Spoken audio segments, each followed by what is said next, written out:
Добрый день. У нас сегодня достаточно важная для нашего населения тема. Это волнующее население. Это переход на цифровое вещание, которое у нас должно произойти до 3 июня текущего года. У нас, как известно, 15 ноября 2018 года было принято решение правительством Российской Федерации о прекращении на территории Российской Федерации аналогового вещания и о переходе, в обязательном переходе всех регионов на цифровой формат, на цифровую трансляцию всех общедоступных обязательных федеральных каналов. План по этапному отключению был разработан в 4, по сути, этапа. Первым, так называемым пилотным этапом, нулевым этапом была выбрана Тверская область как пилотный регион. Они отключились и перешли на цифровое вещание 3 декабря 2018 года. И для нас, в общем-то, это удобно тем, что мы этот опыт можем посмотреть, где были сложности, где были проблемные моменты, где были какие-то шероховатости, для того, чтобы их избежать. И чтобы наши жители перешли в еще более комфортном режиме. В целом могу сказать, что по опыту Тверской области больше было волнений накануне, но сам процесс перехода прошел практически без каких-либо осложнений, трудностей и недовольства. Первый этап, 7 регионов, завершился 1 февраля 2019 года. Там такие регионы, как Ярославская область, Тульская и так далее, они тоже в целом перешли без существенных проблем, понимая, что у них достаточно большое количество жителей и, конечно, социальный эффект вот такого перехода, он достаточно ощутимый. Вот. Тем не менее, коллеги из этих регионов также справились с этой задачей. Второй этап — это еще 20 регионов. 15 апреля, как раз вот на днях, они тоже совершили переход на цифровое вещание, отключили аналог у себя. И третьим этапом, ну, для нас это, конечно, самый удобный, но учитывая то, что наша территория не самая простая в этом отношении, в отношении транспортной доступности, в отношении коммуникаций, мы входим в третий этап. 57 регионов – это основная часть Российской Федерации, это около 90 с лишним миллионов человек. Мы все отключаем аналоговые каналы, переходим на цифровое вещание 3 июня 2019 года. Мы сейчас находимся в здании ТЦТР. Это, собственно, наш основной вещатель всех наших информационных каналов. И поскольку через ТЦТР проводится вещание федеральных каналов, то, естественно, эта организация также получила предписание 3 июня завершить эфирное вещание в аналоговом канале и полностью перейти на цифровой канал. Поэтому место нашей сегодняшней пресс-конференции выбрано не случайно. Мы проводим именно здесь. Коллеги, конечно, также очень внимательно к этому относятся, очень тщательно готовятся, но понимаю, конечно, что для них это тоже очень сложный этап, поскольку все отношения, все технические, все системы, они, в общем-то, были в основном направлены на работу в аналоговом канале, поэтому нашему такому мегаоператору будет, конечно, тоже очень сложно, и с учетом того, что то оборудование, которое вы видите на телебашне, оно в основном также аналоговое, и будет большая работа по его демонтажу, замене и так далее. Поэтому коллегам тоже, скажем так, придется очень непросто. Я надеюсь, что все-таки нам всем вместе удастся этот этап пройти успешно. Повторю, конечно, что это важно с точки зрения вообще перехода в 21 век в отношении телевизионного вещания. Конечно, аналоговое вещание в мире уже фактически себя изжило, весь мир переходит на цифру. Решение такого глобального перехода, который был принят в Российской Федерации, конечно, прежде всего диктуется веянием времени и тем, что население должно получать более качественные услуги, прежде всего в сфере массовых коммуникаций и связи. Примеры таких крупных переходов, это не единичный пример. Например, самый крупный такой подобный по количеству жителей переход на цифровое вещание состоялся в Японии. в начале этого века, там, в нулевых годах, как раз тоже была проведена такая же работа по переводу населения и вещания каналов на цифровой режим. В целом скажу, что по нашей республике построено 211 объектов уже цифрового эфирного вещания. В зоне охвата у нас находится на сегодняшний момент 390 населенных пунктов. Это 95% населения, то есть подавляющее большинство, 916 тысяч человек у нас находится в зоне охвата. В то же время вне зоны охвата находится 255 населенных пунктов, это 5% населения, и чуть более 48 тысяч наших жителей входят в эту зону. Для приема телевещания в цифровом качестве, в случае, если у телевизора отсутствует, у вашего телевизора отсутствует встроенный приемник цифрового ТВ-сигнала, то необходима установка дополнительного оборудования. Самое простое – это приставка. Приставка подходит ко всем практически телевизорам даже старого образца с кинескопом. Если телевизор с кинескопом, то априори нужна приставка, без нее не будет приема цифрового сигнала, но в то же время, если эту приставку купить, то цифровой сигнал можно принимать на любом даже таком достаточно видавшем виде телевизионном аппарате. Ну, что касается новых аппаратов, особенно после 2012 года выпуска, то они все оснащены DVB-2, называется, да, новая система, которая позволяет без каких-либо дополнительных устройств подключиться к цифровому сигналу. До 20 августа у нас будет сохранено аналоговое вещание на телеканале НВК «Саха».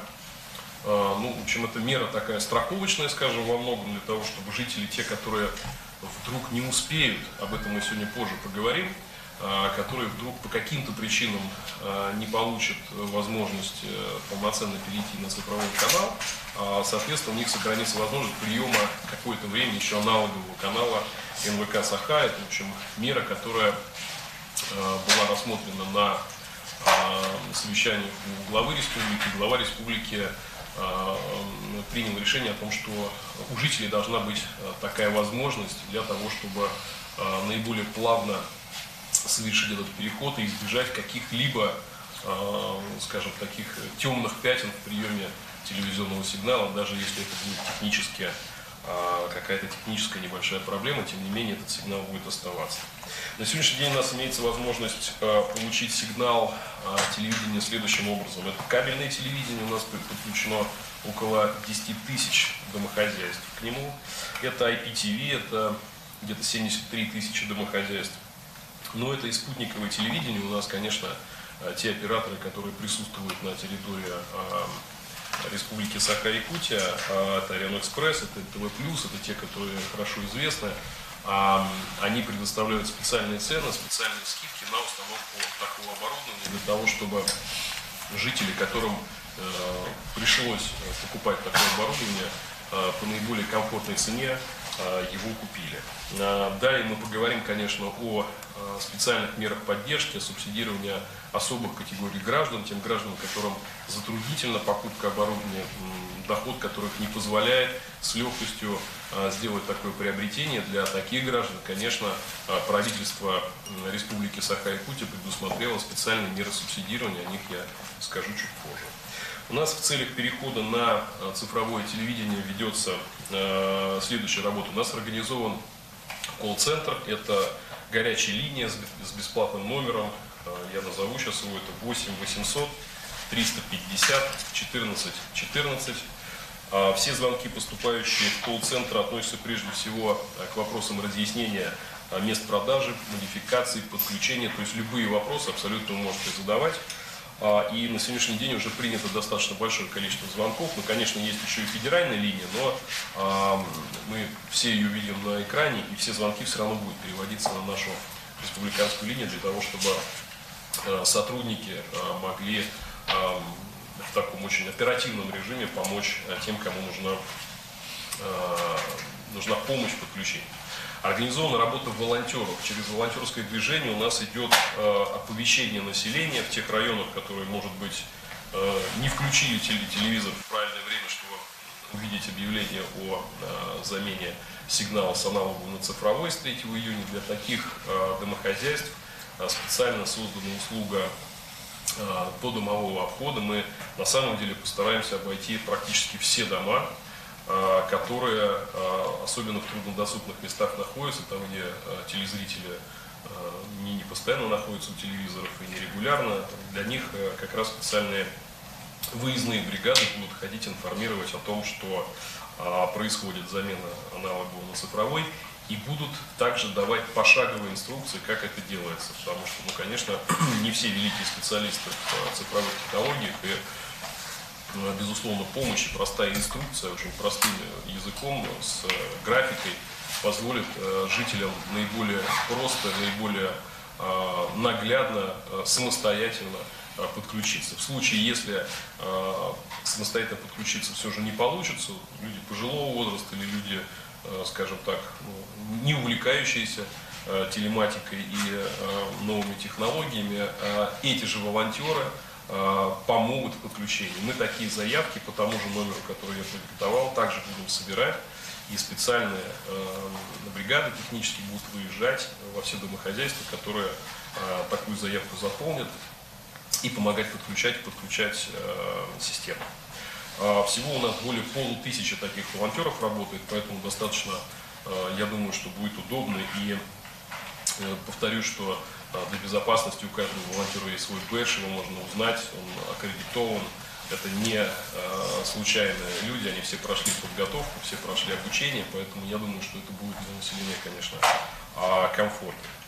У нас ведется мониторинг наличия в продаже оборудования, потому что практика показала, вот как раз про те регионы, о которых я говорил, пилотные, что прежде всего, конечно, важно наличие оборудования, но, уважаемые жители, также очень важно, чтобы все желающие приобрести оборудование, они не планировали это на последний день. Не надо 2 июня ставить себе в план, скорее всего, будут очереди. Поэтому очень большая просьба ко всем. И вот, уважаемые коллеги-журналисты, я тоже хотел бы обратить на это внимание, что в ваших публикациях, в ваших репортажах обязательно были призывы к нашему уважаемому населению все-таки заранее позаботиться о приобретении этого оборудования. Мы, как правительство, следим за тем, чтобы приставки и оборудование было в достаточном количестве в магазинах. Есть специальные пункты продаж, есть магазины цифрового обслуживания, и также эти комплекты будут продаваться, уже продаются в отделениях Почты России, что очень удобно, особенно для жителей отдаленных территорий, где магазин электроники приходится искать достаточно на далеком расстоянии. Поэтому такие населенные пункты будут обслуживаться в этой части через отделение Почты России. Ну и, конечно, Министерство предпринимательства будет следить, оно ответственно за то, чтобы участники рынка, те продавцы, те поставщики оборудования не пользовались ситуацией, как это, наверное, мы знаем, иногда есть такое желание у бизнеса воспользоваться такими узкими моментами. Мы будем очень тщательно следить, чтобы нигде цена на оборудование не превышала те цены, которые сейчас есть, которые рыночные. Цена приставки колеблется от 900 до 1500 рублей, сама приставка. Конечно, если будут факты завышения цен, просьба тоже на этот колл-центр обязательно информировать. Мы такие меры будем принимать к подобным любителям, скажем, повышенной прибыли. Вот, конечно, мы это будем избегать. Значит, ведется работа по оказанию помощи социально незащищенным категориям, об этом я сказал чуть выше, сейчас подробнее расскажу. Те домохозяйства, которые находятся вне зоны охвата, по-моему, это около 14 тысяч, мы посчитали, да, таких домохозяйств. Безусловно, здесь людям будет затруднительно, во-первых, из бюджетных своих семейных соображений осуществлять этот переход, покупку этого оборудования. Такие лица у нас через наше Министерство труда и социальной поддержки мы, соответственно, уже определили, каждый муниципалитет списки нам представил. Все особые группы населения, которые нуждаются в поддержке, уже нами определены, бюджет на это определен. Сейчас вот у нас выходит порядок по субсидированию, и по сути вот уже с конца месяца можно будет очень простым способом, то есть купив оборудование, прийти с паспортом в отделение управления соцзащиты, да, мы все эти обязательно объявления и в интернете, и еще и ряд объявлений сделаем. И вот наши коллеги-журналисты, конечно, тоже обязательно укажут эти способы получения таких субсидий. Это очень важно. Важно то, чтобы это было очень просто, простым способом, то есть этими несложными документами, с паспортом и с квитанцией до покупки об оплате. Эти деньги вам будут возвращаться, и там у нас определенные зоны есть по тому, сколько будет стоить доставка. То есть в любом случае вы получите возможность, такие группы граждан, возместить себе покупку этого оборудования. Скажу, что не все регионы пошли по такому пути. Вот, но у нас, учитывая наши территории, конечно, мы не могли не оказать поддержки. Мы исключили еще, кроме покупки и доставки, да, то есть в цену будет включена, в оплату будет включена и доставка, и установка оборудования домовладения. Ну и, конечно, могу сказать, что мы тесно работаем с Федеральным министерством связи на эту тему. Они получают от нас информацию каждую неделю по состоянию наших подключений. И в целом скажу, что по тем результатам, по тем отчетам, которые мы получаем, к сожалению, вот мое беспокойство подтверждается с тем, что жители пока не очень активно, к сожалению, подключаются и приобретают оборудование. У меня еще раз просьба. Вся инфраструктура для этого создана.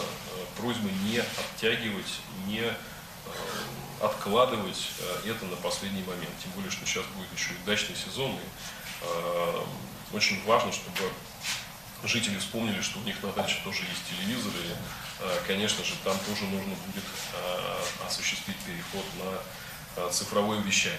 Ну, вот, наверное, основные тезисы, основные вещи, о которых я хотел бы сказать. Но самое главное, еще раз повторюсь, это, конечно, оповестить максимально население о том, что это проходит, это производится, как это проходит, в какие сроки, каким образом, где покупаются приставки, как подсоединяются. И мы эти материалы, конечно, все передадим для того, чтобы можно было в разных изданиях, в зависимости от формата, может быть, кто-то и даст краткую инструкцию по подключению таких устройств. Если есть добавления, коллеги, к тому, что я сказал? Нет, все. Тогда вопросы, пожалуйста. Можно? Пожалуйста. Живунин Олег, СМИ, телепрограмма «Точка взаимодействия». Все красиво говорим, ну, вы бы нам, товарищам, ну, точнее, нашим жителям объяснили, что такое цифровое телевидение, и каких каналов это касается. Потому что люди не идут покупать, потому что не понимают, о чем речь. Согласитесь, особенно вдалеке, да, но привык он там смотреть свои 2-3 канала, и все, и что они исчезнут, или что-то появится новое. Спасибо. Да, хорошо. Так, Евгений Русланович, наверное, вы? Да. Вообще, почему как бы произошел переход на цифровое вещание? Это означает, что на одной частоте можно вещать 10 каналов в цифровом качестве. Раньше, если это на одной частоте вещает только один канал, сейчас можно туда 10 каналов. И как бы частот мало, и поэтому выделили 2 частоты, все аналоговые частоты будут как бы переданы федералам. Он такой больше развлекательного характера. Там РЕН-ТВ, СТС, ТНТ, Муз-ТВ, там такие. Не, я понимаю, я просто столкнулся с тем, что приехал в Нижний Бестяк к старушке. Она меня полчаса мучила. Ты о чем говоришь? Я смотрю, у меня все есть. Я говорю, хорошо, берем, откидываем кабеля, ну, антенну, все, ставим ваш мультиплекс. И здесь она смотрит. Телевизор-то у меня цифровой, оказывается, и картинка другая. Я об этом говорю. Значит, мультиплекс и аналоговый. Что такое аналоговый? Многие даже не знают, согласитесь, там картинка другая. Для них это не понять. Вы говорите, а вот о сути, о том, что мы будем смотреть в цифровом качестве, красивые картинки с прекрасным звуком и И то, что со 1 июня не будет вот этого аналога с шипением, с пропаданием там этого всего. Правильно я говорю? Нет? Все будет четко, понятно и ясно. Я вот об этом и хотел спросить. А то вот сейчас сказали мультиплекс. Ну, не знаю, ее муж пришел, говорит, а что такое? Ну, люди не знают. Ну, наверное, надо, да, действительно сказать и тоже жителям еще раз, да, о преимуществах цифрового телевидения. Да, чем телевидение принципиально цифровое отличается от аналогового, ну, конечно, вот коллега совершенно верно сказал все основные параметры. Во-первых, прежде всего, это качество картинки, да, это отсутствие там искажений, отсутствие там преломлений, нет эффекта наблюдения через фильтр и так далее. То есть цифровая картинка, конечно, это, ну, как, не знаю, с чем сравнить, это вот современные там, смартфоны, да, и телефоны, которые кнопочные на экранах там пикселями были какие-то, значит, несколько строчек там, или пейджеры, да, пейджер и смартфон. То есть разница, конечно, очень большая. Но самое главное, что действительно это емкость передачи данных, это и много функций, и каналы, то есть это то, что при наличии оборудования не будет действительно давать там каких-то искажений или некачественного сигнала, потому что аналог, он в общем, достаточно неустойчив, наверное, для уже уплотнения, то есть уплотнение его невозможно, и на каждый аналоговый канал должен быть отдельная частота. Вот. И в нашем мире, где количество каналов растет, по интересам и так далее, такого количества частот просто нет, и нужно будет уплотнять. Это еще один очень важный фактор, то что большее количество возможностей добавления там каналов и так далее. Ну, раньше, все помню, у нас было 5 кнопок на телевизоре, сейчас уже там минимум 20. Вот это тоже важный фактор. Нижний Бестях, он смотрит как бы из телебашни города Якутска, там получается 12 каналов. И как бы там как бы такие вопросы возникают. А в деревне там канал. И тут как бы появилось 20 каналов. Сразу Ну, не знаю, я где тут в рынке один, и то с таким шикарным качеством. Еще дальше. Ну, в основном вот это качество, как бы все говорят, аналогово плохо показывает, там снег, там шипение, там все в основном же из-за антенного оборудования. Люди антенны как бы хорошие не ставят, поэтому такие искажения. Разъяснение не наша задача, скорее всего. Да, разъяснение, конечно. Через массу информации, которую должны разъяснить наши. Мы возлагаем на вас очень большую надежду. Майя Акимова, я новость, я не продолжу эту тему. Как в Якутии, значит, есть, но проблема сигнала в отдаленных населенных пунктах, наверное, имеется, да, и как в таких случаях, если нет технической возможности, проводится работа. И второй вопрос, продолжится ли работа с населением после 3 июля? Ну, отвечая на первый вопрос, если нет технической возможности подключения через, ну, как вот, через ВОЛС, через стационарной линии связи, спутниковое оборудование приобретается. Вот как раз про спутниковое оборудование я сказал, что для таких труднодоступных регионов, по-моему, ну там очень большая скидка, там оборудование Орел Экспресс, по-моему, 3990 рублей они поставили специальную цену, а так оно в среднем по рынку стоит 8000 за комплект. Почти 40%. Да, то есть больше чем 40% скидка, да? То есть почти в половину, да? И абонементские платы. И без Да, и без абонентской платы, что очень важно, потому что спутниковый сигнал, он, конечно, дороже. Спутниковый интернет дороже. Да, специально для этого мы в 2017 году подписали соглашение с ними, с Орел Экспресс и с ЛТВ+. И Орел Экспресс дает 40 бесплатных каналов в своем пакете. Туда включается 3 региональных, это Якутия 24, НВК Саха и Мама. А НТВ+, 21 канал бесплатных. И после 3 июня? Да, и после 3 июня, ну, конечно, ожидать, что все, как по команде, как в Старове, перейдут 3 июня, конечно, не приходится. Я думаю, что многие, кто-то, например, был в отъезде, или кто-то был, приехал и хочет перейти на цифровое телевидение там, где его не было, на другом каком-то объекте, даче, дома и так далее. Конечно, работа будет проводиться вплоть до конца года именно в усиленном режиме. Да? То есть это и команду волонтеров мы не будем распускать, может быть, не в таком количестве они будут по территории ходить, но все равно у нас, во-первых, будет горячая линия работать до конца года, верно говорю, да? Горячие линии мы пока оставили до лета, до конца лета. Ну, возможно, она будет продлить, да. Там То есть будет видно. до конца лета она будет точно работать, но я думаю, что нужно будет ее и дальше продлить. Это не такие большие, скажем, трудозатраты, но населению, возможно, она понадобится. Ну, посмотрим, если там будет уже, конечно, один звонок в неделю, мы предложим какую-то другую услугу. Но в целом у нас есть готовность до, скажем так, конца такого устойчивого спроса на подключение. Конечно, вся эта работа будет проводиться так, как она проводится сейчас. И в особо усиленном режиме, конечно, она будет проводиться вторая половина апреля и май месяц, когда, я надеюсь, основная часть населения равномерно будет переключаться. Вот. Еще раз, очень большая просьба, конечно, мы следим за количеством оборудования на складах, но, уважаемые наши жители, здесь важно не создавать искусственный ажиотаж. В последний день, конечно, если 1000 человек пойдет в один магазин, просто прилавков не хватит. А так, конечно, мы следим, чтобы недостатка и дефицита оборудования не было. Ян Ваянкин, Вести Саха. Такой вот вопрос. Что делать тем, у кого уже есть спутник?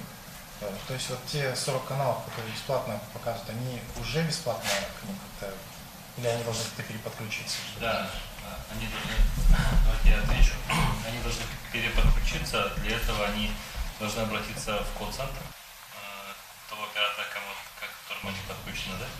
Допустим, абоненты телекарты, у них на карта доступа, которая у всех как бы имеется в приставке, там есть номер колл-центра, телекарты, туда они должны позвонить и как бы представиться, подтвердить свой адрес, где они проживают, там, следовать как бы инструкциям этого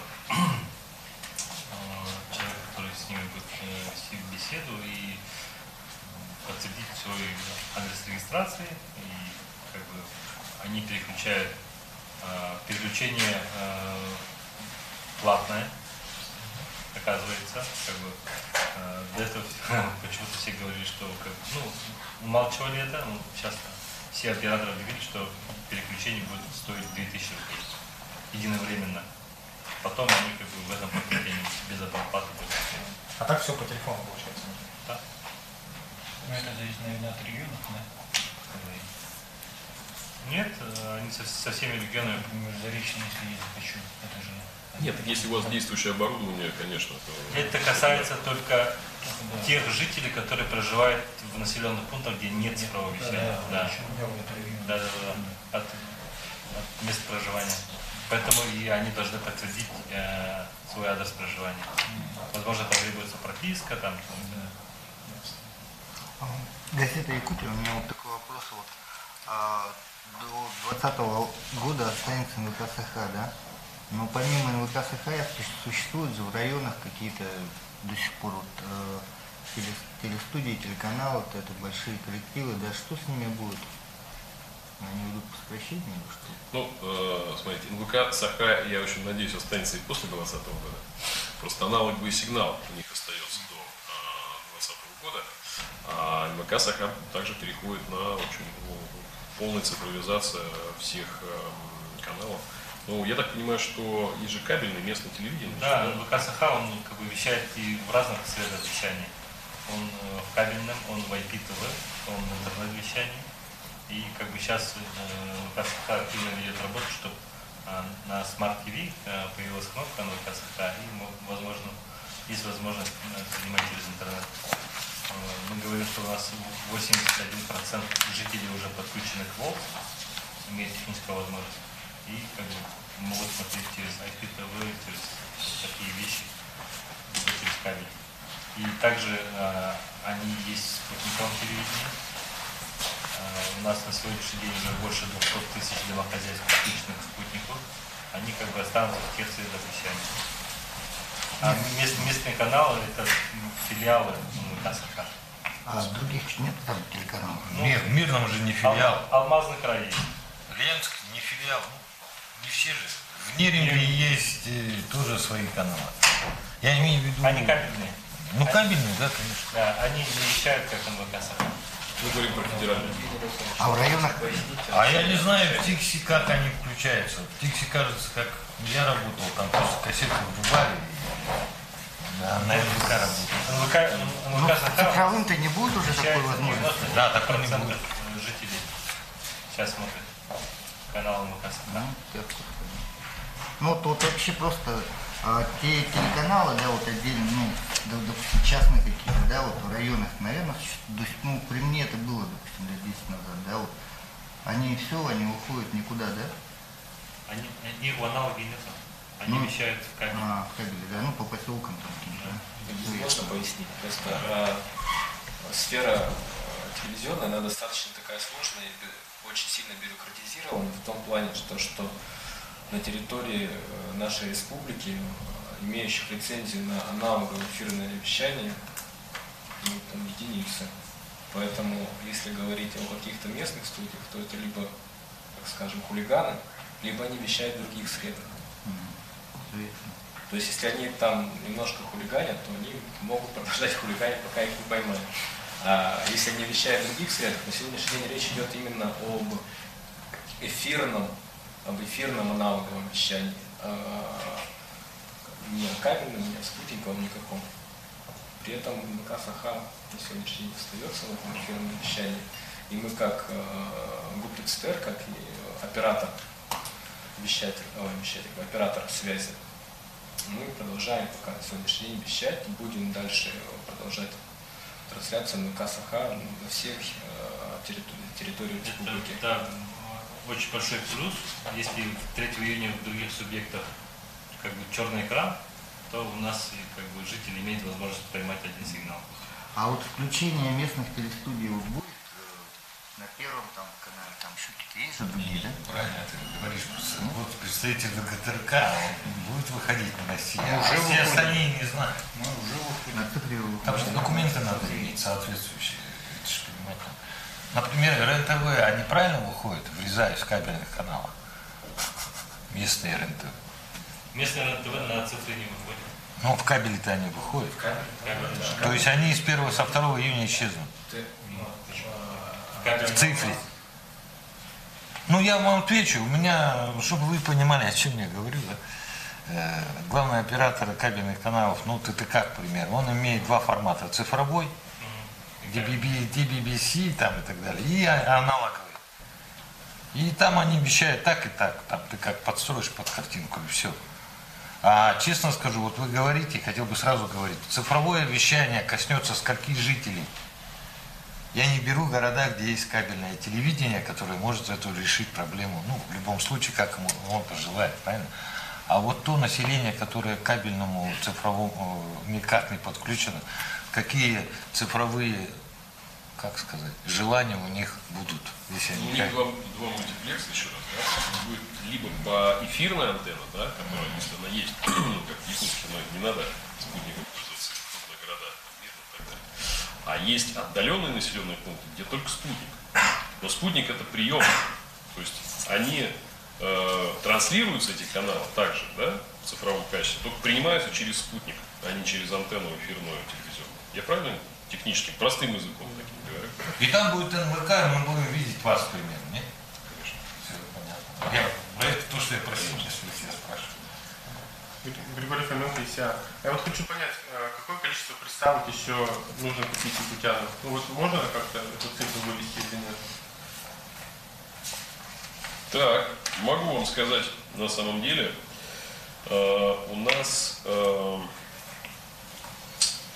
общей сложности 24 тысячи расчетная потребность по предварительной оценке того оборудования, что необходимо купить.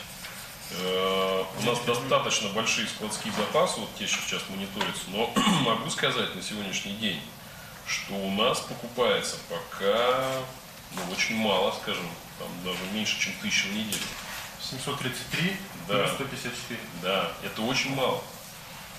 Вот, поэтому я, собственно, вот, уважаемые коллеги, призываю вас в этом нам оказать и населению очень большую помощь тем, что вы также массированно оповестите уважаемых жителей, чтобы они поспешили с этим. Вот. Еще раз скажу, что те группы граждан, которые попадают в защищенные группы населения, тем, которым нужна поддержка, и субсидирование будет предоставлено. Поэтому не тяните с этим процессом, вот, и покупайте оборудование, переходите, подключайтесь. Могут быть сложности. Если такие сложности будут, то чем быстрее вы обратитесь, тем быстрее, но тоже количество людей ограничено, которые будут ходить подключать. Сейчас они все недозагружены, а в конце мая, конечно, у них будет очень жаркая пора.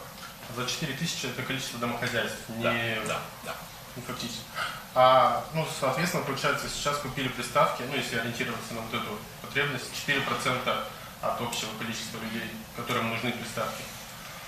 Да, можно так сказать. Сегодня может быть 6%. Ну, я думаю, может быть, на сегодняшний день еще там возросло количество, но, в общем, меньше 10% на сегодняшний момент. Меня даже бы смущала цифра 25%, я бы все равно вас всех собрал и попросил бы оказать содействие в информировании, в оповещении, как бы вот в таком выражении наших пожеланий ускорить эти процессы среди населения. Вот. А меньше 10%, конечно, эта цифра нас, так скажем, нервирует и достаточно, в общем, такие мы пока озабоченность проявляем тем, что население не очень активно подключается. Можно я перебью? До Нового года проходила такая информация, то что глава администрации удаленных на слегах будут собирать групповые заявки там вот и что-то такое подобное. А как вот с этим? Все сделали уже, все нам направили.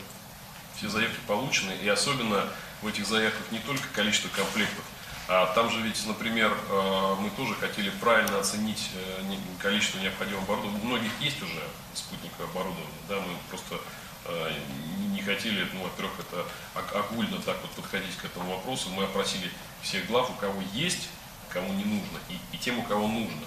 И отдельным списком малоимущие слои населения, которые не могут и неудобны или для них там критически важны, эти суммы уже такие достаточно высокие, отдельные группы создать, и через, в общем-то, наши социальные службы мы этим группам будем возмещать.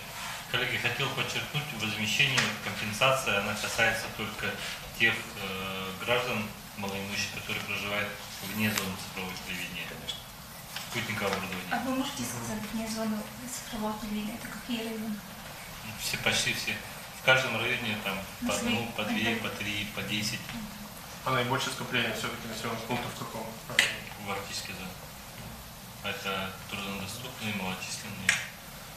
Ну, я могу цифры озвучить. У нас вот в зоне охвата цифрового телевидения 335 тысяч домохозяйств.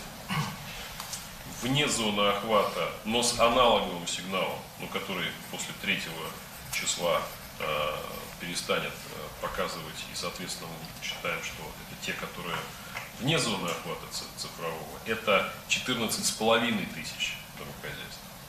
Вот. А всего, у которых на сегодняшний момент нету вообще никакого сигнала, это еще около 4 тысяч. Наша задача и эти районы также подключить. То есть у нас, пользуясь уж тем, что мы шагаем в прогресс, мы будем подключать тех, у кого доселе не было никакого сигнала. По крайней мере, предлагаем нам такую возможность. В случае форс-мажорных паузы, например, пауза, форс-мажоры учитываются, как эти волонтеры, например, будут работать с населенным пунктом, который находится в зоне паузы? Мы поэтому призываем активнее работать сейчас, пока этих форс-мажоров нету. Вот. Вообще форс-мажор, он на то и форс-мажор, что, как говорится, набрасываемся на решение проблемы всем миром. Но любой форс-мажор – это, во-первых, колоссальные трудозатраты, это большие нервные затраты, да, и эмоциональные. И, конечно, это большие затраты бюджета. Вот. Естественно, мы никого не оставим, но все-таки наш бюджет хотелось бы на более, скажем, полезные цели, чем просто борьба со стихией там, где мы можем успеть это сделать до вот этих вот природных, ну, где-то неизбежных, где-то они не каждый год происходят, но тем не менее, поэтому я очень призываю всех как можно скорее сделать это сейчас, пока, во-первых, транспортная доступность, можно оборудование дополнительное подвести, можно доставку сделать в любой пункт и так далее, чтобы самим за ним не ехать. Поэтому просьба ускориться. Газета «Интернет». Можно вопрос уточнения? Вот НВК СХ, значит, входит в цифровой канал? Нет. Нет же, да? А сейчас? Да, сейчас. Если, да, после 3 июня будет ходить или нет? Нет, пока нет. А как будет смотреть тогда население? Через спутник и аналог. ВГТРК будет. Аналог, мы же говорим, что мы не отключаем аналог. А после отключения аналога? Аналог отключается только федеральный аналог.